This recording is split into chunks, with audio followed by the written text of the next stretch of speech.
I've seen people on the grind. What on the grind really is a work ethic that would blow your mind. It would blow your mind. I'm 60 years old, and everybody who works for me is younger than me, and they'll tell you, I'll work you up under the table. I'll work you up under the table. Don't tell me you're on the grind and you're not really on the grind. Here's the problem. The Bible said Benjamin, Jacob was dying, laying in the bed. Talking about fathers to son. He's laying in the bed, he's dying. And he sat up. The Bible said Israel strengthened himself. Notice that, Israel strengthened himself, sat up in the bed. And he said, Benjamin shall raven as a wolf. In the morning, he shall devour the prey, and in the evening he shall divide the spoils. Notice the time part there. Yep. In the morning you devour the prey while you're young. Hear me, people. In the morning, devour something. Throw your whole self at something. You'll never know what you can do and what you can be until you throw your whole self at it. Devour it. I mean, devour it. Don't try it. Devour it. Attack it. Attack it like you're going to kill it. Devour the prey. And in the evening, you divide the spoils. We have it backwards today. No matter who you are, what walk of life you're in, number one, you have to own your own happiness. Take it away from other people demanding that they make you happy. Your kids are not going to make you happy. Your spouse is not going to make you happy. A big house is not going to make you happy. Own your own happiness and be responsible for doing those things that bring joy into your own heart, independently of life and people and money and all of that stuff. Right. It doesn't necessarily give you a happiness. You have to take responsibility of that peace and that joy that lives inside of your heart and not inside of your stuff. The second thing that I think people need to do is challenge their own story, because people torment themselves by how they see their life. They've told themselves a story as if it were the truth when it is really a perspective truth. And sometimes you've narrated a story that you beat yourself to death with. Challenge your own story. Change the way you talk to yourself about who you are and what happened to you and what you're going to do in your life. You wrote the script. Change the story. Change the dialogue. You can, am I right? You know? Yeah. The third thing that I think is very important is to enjoy the journey, not the destination. A lot of us delay our happiness. When I get to this level, when I get my degree, when I get the kids, when I get married, I'm going to be happy. Enjoy the journey. Enjoy the whole step, the whole process. Every day that you get up to strive for whatever it is you're after. You know, I'm a goal-oriented guy. Yeah, absolutely. But you don't celebrate when you get to the finish line. Celebrate all along the way. Celebrate all along the way. Yeah, man. The other point is make relationships count. Making your relationships count, because everything is about relationships. First of all, your relationship with God.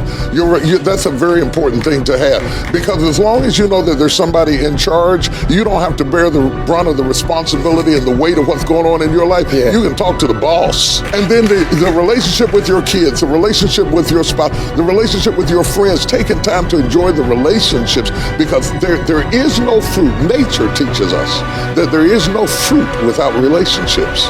You cannot be fruitful by yourself in business, in home, in life, in church. I don't care what it is. You are no more than the relationships you surround yourself with, and make sure that those are good ones.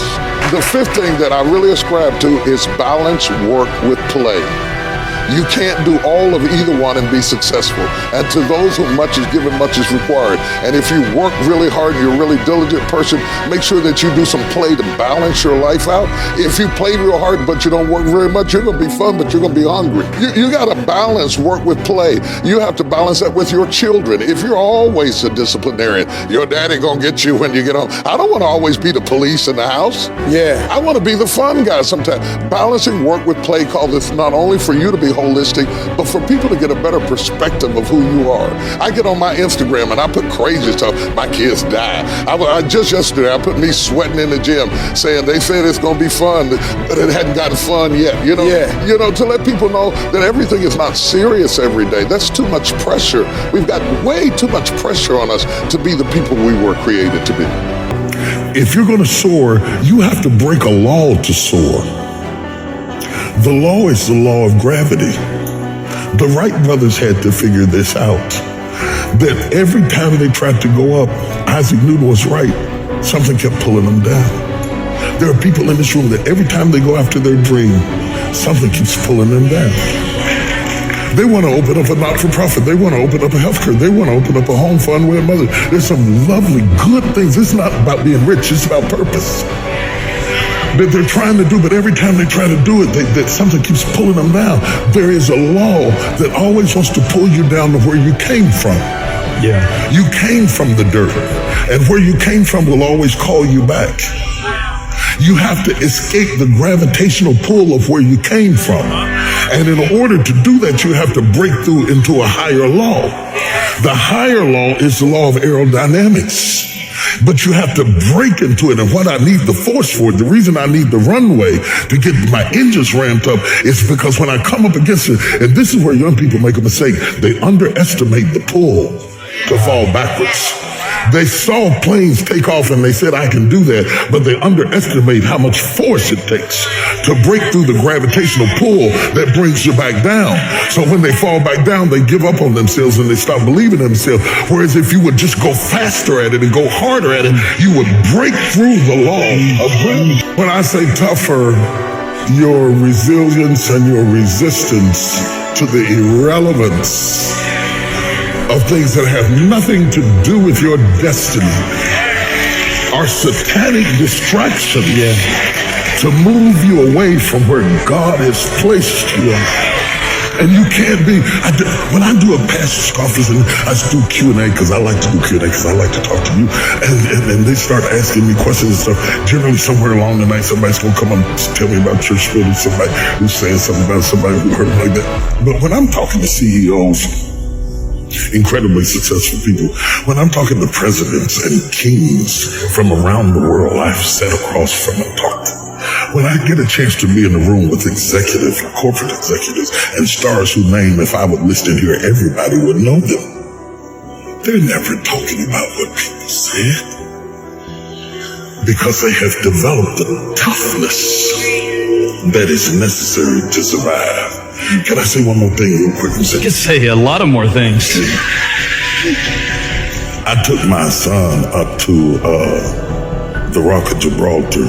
My baby boy was with me. And his mom and I took him to the Rock of Gibraltar because we were on our way to Africa. We stopped over in Spain, went to the Rock of Gibraltar. And the guide took us up to the top of the Rock of Gibraltar where all the battles were fought. And all of the enclaves are filled with outposts where you could defend the southernmost tip of Spain before you face the northern tip of Africa. And there, as we went up, spiraling up to the top of the mountain, the higher you went, there were monkeys.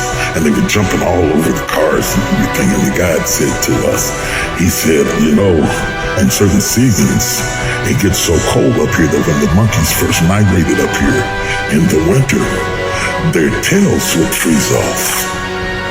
That's how cold it was.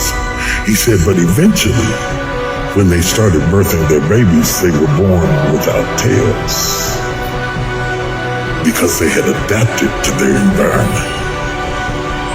That's what I mean about toughness. If you are exposed to it long enough, you'll freeze your tail off.